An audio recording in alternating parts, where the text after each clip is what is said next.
일본인 세미나 자바 7차를 은혜 안에 마쳤습니다. 이번 세미나 주제가 바울의 삶과 로마서 강의였습니다. 어려운 주제였지만 성령님의 도우심으로 참석자 모두가 잘 소화할 수 있었습니다. 우리 AMI 팀이 이들을 정성 들여 섬겼습니다. 특히 일본 코디네이터 사역과 통역으로 헌신하신 이경열 선교사님께 감사를 드립니다. 참석자 대부분이 이미 자바와 K자바에서 열심히 공부하고 있는 분들입니다. 우리 모두가 영적으로 하나로 한 비전을 가지고 있다는 사실이 이번 세미나를 통해 재확인되었습니다. 우리 모두 한 분도 예외 없이 일본 복음화에 귀히 사용받기를 간구하고 있습니다. 요즘 제가 두 짐승 시리즈로 주일 설교하고 있습니다. 지난주에는 14명의 교황, 레오와 그리고 하스다이와 요셉의 대화라는 주제로 말씀드렸습니다. 카자르 제국이 주 70년 레오 4세 때에 유대교를 제국 종교로 채택했다는 사실을 공부했습니다. 그리고 200여 년이 흘렀습니다. 주후 954년에서 961년에 스페인의 외무부 장관과 카자르 제국의 왕이 7년간 편지 교환한 내용에 대해 공부했습니다. 이 내용을 쾌슬러가 자신의 책 13번째 지파에 기록했습니다. 그가 기록한 내용이 이러합니다. 편지를 보낸 분이 스페인 왕국의 외무부 장관 하스다이입니다. 이분의 편지를 받고 답을 보낸 분이 카자르 제국의 요셉 왕입니다. 하스다이는 세파르딤 유대인입니다. 그가 스페인 왕국의 재무부 장관을 거쳐 외무부 장관까지 오른 당시의 유대인으로 출세한 사람 중 하나입니다. 그가 비잔틴 제국 외교관들로부터 놀라운 이야기를 들었습니다. 이 이야기인 즉 흑해와 카스피의 주변 제국의 카자르 제국이 유대교 제국이라는 사실이었습니다. 세파르딤 유대인이었던 하스다. 이 장관이 무척 놀랐습니다. 평소에 그가 상상도 할 수 없는 이야기였기 때문입니다. 급기야 하스다의 장관이 외교망을 통해 카자르 제국 요셉 왕에게 편지를 보냈습니다. 그 편지 내용이 이러합니다. 왕이여, 저는 스페인 왕국의 외무부 장관 하스다이입니다. 저는 세파르딤 유대인입니다. 제가 듣기에 카자르 제국이 유대교 제국이라고 들었습니다. 만약 그렇다면 귀 제국 민족이 유대인 12지파 중 어느 지파에 속해 있나요? 였습니다. 이에 요셉 왕이 답했습니다. 우리는 유대인 12지파가 아닙니다. 우리는 야벳 후손입니다. 야벳의 손자 도갈마의 후손입니다. 도갈마가 아들이 10명이 있는데 이 아들 중 카자르의 후손입니다. 우리는 유대교를 국교로 삼고 있습니다. 유대교의 모세오경, 미시나, 탈무드를 믿고 있습니다.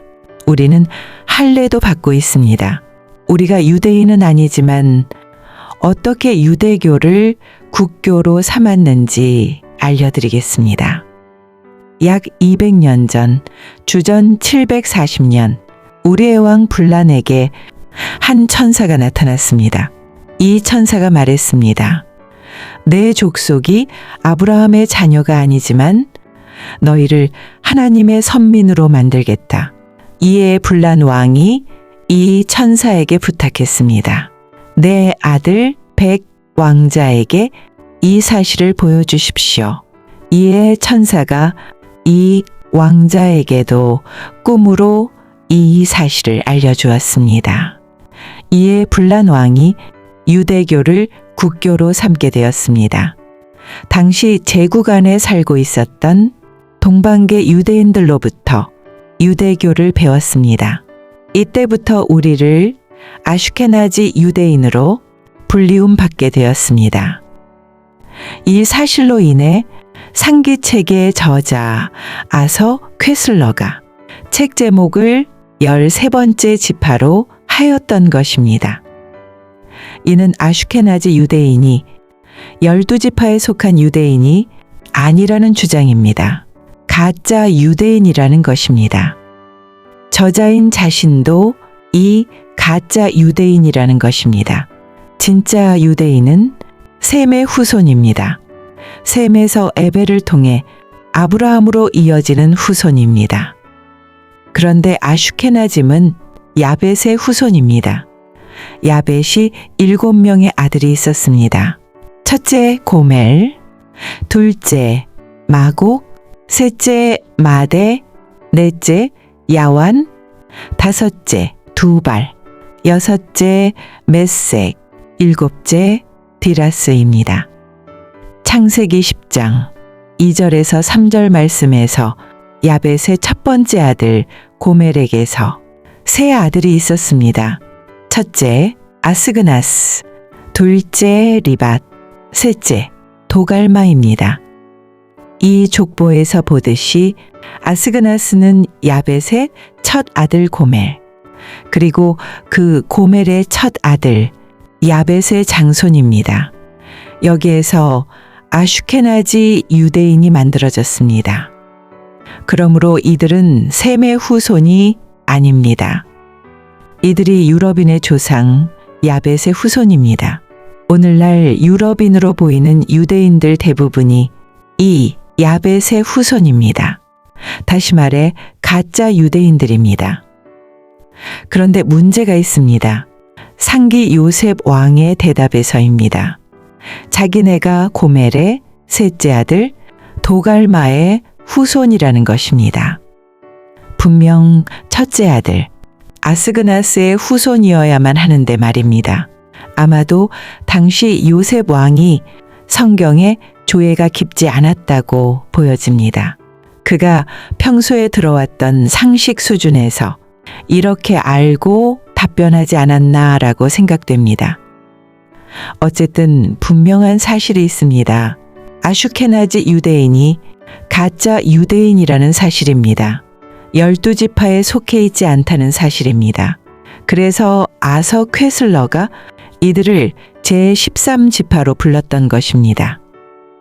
놀랍게도 이 책의 저자인 아서 퀘슬러 자신도 이 제13지파 후손이라고 했습니다.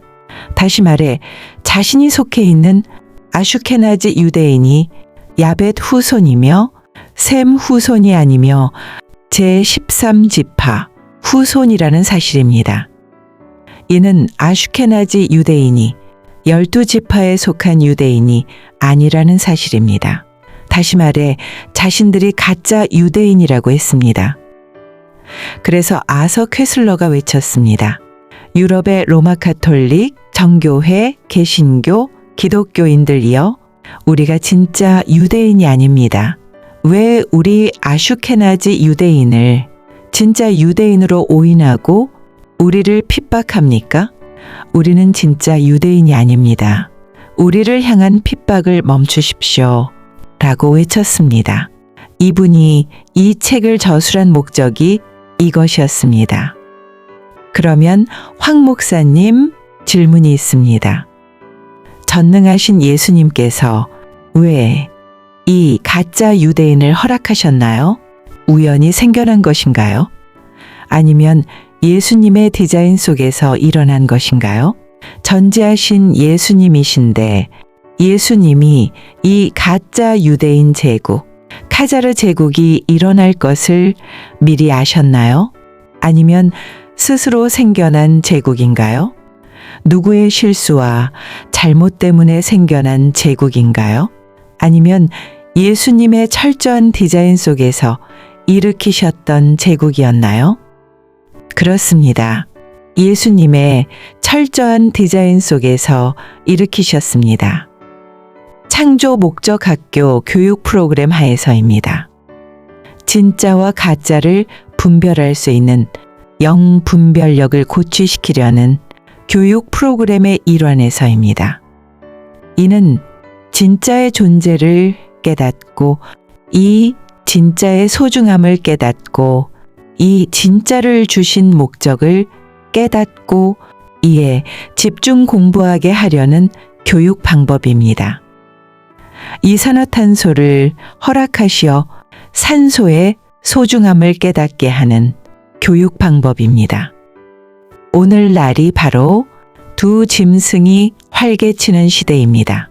신기하게도 이 두 짐승의 주축 세력 중 하나로 이 가짜 유대인들이 활동하고 있습니다. 그래서 우리가 두 짐승 시리즈에서 이 가짜 유대인에 대해 공부하고 있습니다. 놀랍게도 지난 2000년 교회 시대에 기독교인들이 이런 가짜 유대인이 있었는지를 모르고 살아왔습니다. 우리가 속아왔습니다. 이 가짜 유대인들의 실체를 모르고 속임당해왔습니다. 이제 하나님의 때가 되었습니다. 서서히 이 가짜 유대인들의 정체가 드러나고 있습니다. 우리를 서서히 눈뜨게 만드십니다. 그러면 우리의 질문이 있습니다. 왜 우리가 이에 대해 눈을 떠야 하나요? 이런 건 몰라도 천국 가는데 말입니다. 구원과 직결되는 이슈도 아닌데 말입니다. 그러면 우리가 이에 무엇이라 대답할까요? 맞습니다. 몰라도 됩니다. 그러나 신부감들은 반드시 알아야 합니다. 그래야 이 신부감들이 예수님이 우리에게 내리신 명령에 순종할 수 있습니다. 4가지로 순서적으로 명령하셨습니다. 첫째, 마태복음 24장 13절 끝까지 견디라. 둘째, 마태복음 24장 42절 깨어 있어라. 셋째, 마태복음 24장 44절 준비하여라. 넷째, 마태복음 24장 45절에서 25장 46절 외치라입니다. 우리가 부족하지만 지난 한 주간 이 명령에 순종했습니다. 자바 7차입니다. 전 AMI 팀이 한마음으로 순종했습니다. 이번 주일 예배에서 우리가 섬긴 일본 팀들의 간증을 보게 될 것입니다. 이들의 간증 속에서 예수님께서 우리에게 무슨 말씀하실지 궁금합니다. 이들이 황 목사와 AMI의 이름과 AMI 팀들의 모습은 잊어버리고 예수님 이름만 높이는 간증으로 가득 차기를 간구합니다.